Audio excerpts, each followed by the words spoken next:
तीन दामाद की सास पार्ट 1। कावेरी जी के पति का देहांत हुए काफ़ी वक्त हो गया था। कावेरी जी की 3 बेटियां थीं, ईशा, मोहिनी और सुहाना। तीनों ही काफ़ी होशियार और नौकरी करने वाली थी। लेकिन उन तीनों से कावेरी जी इतना प्यार करती थी कि उनकी शादी की उम्र होने पर भी उन्हें पराए घर भेजने का उनका मन ही नहीं हुआ। अरे तुम तीनों मेरे कलेजे का टुकड़ा हो। जब भी तुम्हारी शादी के बारे में सोचती हूँ ना, बड़ा डर लगता है। सही कहती हो मम्मी, हम भी आपसे बहुत प्यार करते हैं। हाँ, मम्मी पापा की जाने के बाद अब बिल्कुल अकेली हो गई हैं। और मम्मी, अगर हम तीनों शादी करके चले गए तो आपका ख्याल कौन रखेगा? लेकिन अपनी खुशी की वजह से मैं तुम तीनों को बिना शादी के भी तो नहीं देख सकती ना बेटा। समाज के हिसाब से देखे तो यह भी गलत होगा और मैं ऐसा कुछ नहीं चाहती। लेकिन तुम तीनों से दूर होने के बारे में सोचती हूँ तो अजीब सा लगता है। लेकिन मम्मी, हम आपको इस तरह अकेला छोड़कर नहीं जा सकते। एक काम करते हैं मम्मी, शादी के बाद ना आप मेरे साथ मेरे ससुराल में चलना और मेरे साथ ही रहना। अच्छा, और तेरी सास मुझे रहने देगी तेरे ससुराल में? अरे बेटा, वहाँ ऐसा नहीं होता। बेटी की माँ कभी अपनी बेटी के ससुराल जाकर नहीं रह सकती। एक काम करते हैं माँ, आप ईशा और सुहानी की शादी कर दीजिए और मैं हमेशा आपका बेटा बनकर आपके साथ ही रहूंगी। मुझे नहीं करनी शादी। अरे मेरी बेटियां मुझसे कितना प्यार करती है, मेरी वजह से अपनी पूरी जिंदगी दांव पर लगाने को तैयार है। लेकिन मैंने ना इससे भी एक अच्छा उपाय सोचा है। क्या मम्मी? अगर आपके पास कोई सोल्यूशन है तो फिर क्यों परेशान हो आप? बताइए, क्या करना चाहती हैं आप?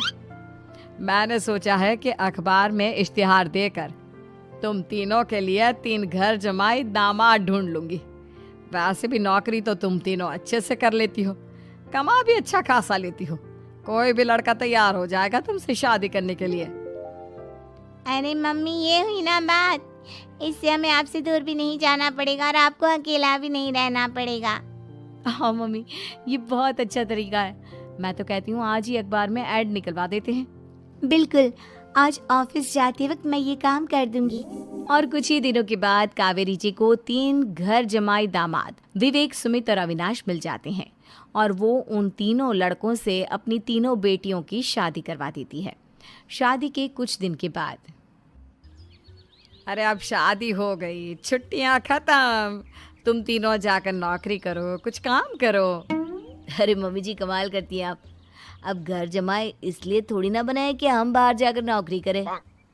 मम्मी जी, मेरा तो घर जमाई बनने का मकसद ही यही था कि कमाने वाली बीवी मिल जाए। बाहर जाकर काम करने से तो मेरा दिल घबराता है। घर का कोई काम है तो बता दीजिए मुझे। अगर ऐसी बात है तो शाम का खाना बनाओ। मेरी बेटियां नौकरी से थकी हारी आती है, अब नौकरी नहीं कर सकते तो कोई बात नहीं, घर का काम करो तुम लोग। मैं तो घर का काम करने में बहुत खुश हूँ। बस ये बाहर धूप में निकलना, रास्ते में जाना, नौकरी करना, ये सब मुझसे नहीं होता। बिल्कुल ठीक कह रहा है सुमित। अरे गर्मी में, बारिश में, सर्दी में घर से निकल कर जाना और उधर बॉस की चिक चिक सुनना, इससे बढ़िया तो यह है कि मैं घर में झाड़ू पोछा कर लूँ। ठीक है, फिर तुम झाड़ू पोछा करना। अविनाश शाम का खाना बनाएगा और विवेक तुम सुबह का नाश्ता और खाना बनाओगे।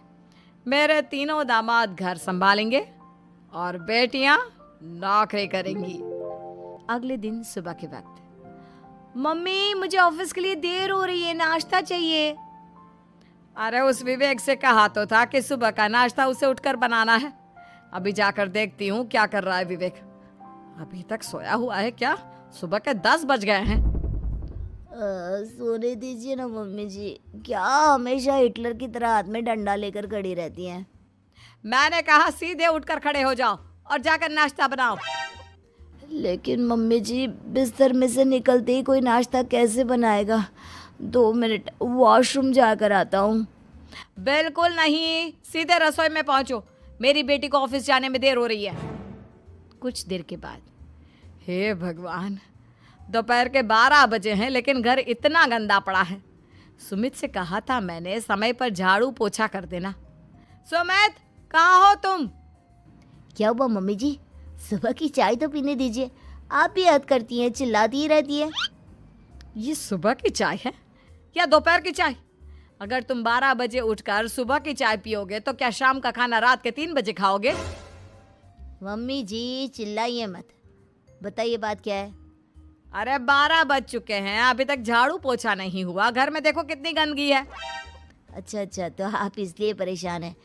वो क्या है ना मम्मी जी, आज मेरे हाथ में दर्द हो रहा है। रात को उल्टी करवट से सो गया था, हाथ हिलाया भी नहीं जा रहा। कौन से हाथ में दर्द है दामाद जी? इस सीधे हाथ में मम्मी जी, हाथ हिल भी नहीं रहा है।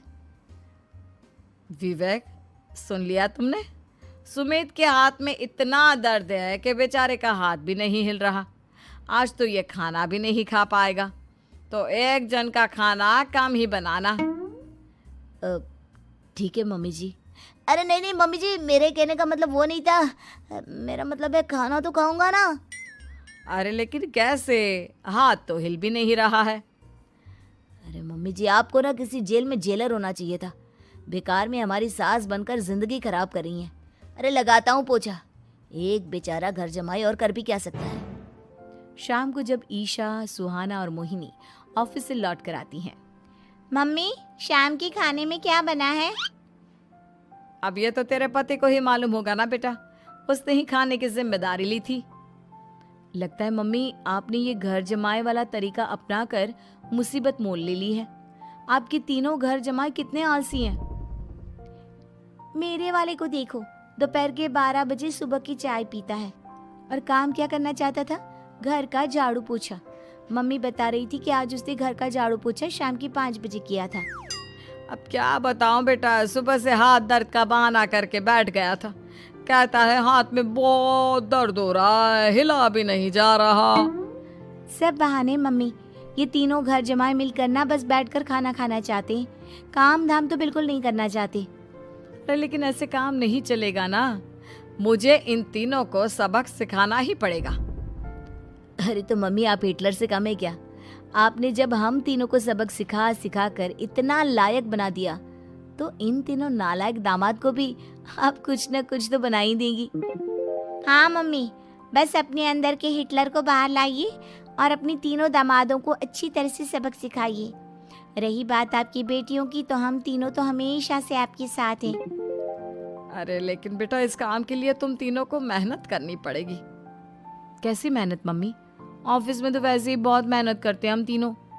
अरे प्रेग्नेंट हो जाओ, प्रेगनेंसी का बहाना बनाकर कह दो कि तुम तीनों ने नौकरी छोड़ दी है 2 साल के लिए, और जब घर में खाने के पैसे नहीं होंगे तो अपने आप काम पर जाएंगे ये तीनों। वाह मम्मी, क्या आइडिया दिया है। मैं तो कल ही जाकर कहने वाली हूँ कि मैं प्रेग्नेंट हो गई हूँ। फिर देखना कैसे मेरा पति अविनाश भाग भाग कर काम पर लग जाएगा। और फिर 2 दिन के बाद, सुमित, मैं ना प्रेग्नेंट हूँ और इसलिए अगले 2 साल के लिए मैंने अपनी जॉब छोड़ने का फैसला ले लिया है। विवेक, पापा बनने वाले हो तुम। अब से ना तुम्हें ऑफिस जाना होगा, क्योंकि मैं तो 2 साल के लिए छुट्टी पर चली गई हूँ। अविनाश, अब तुम्हें जिम्मेदारी संभाल लेनी चाहिए, वरना ये घर कैसे चलेगा। हम दोनों मम्मी पापा बनने वाले हैं। लेकिन कावेरी के तीनों आलसी दामादों पर अपनी बीवियों की बात का कोई असर नहीं हुआ। धीरे धीरे कावेरी जी को चिंता होने लगी, क्योंकि उनके प्लान के हिसाब से तीनों बेटियों ने ऑफिस जाना बंद कर दिया था। आखिर क्या तरीका अपनाएंगी कावेरी अपने आलसी दामादों को काम करना सिखाने के लिए? जानने के लिए सुनिए इस कहानी का पार्ट 2।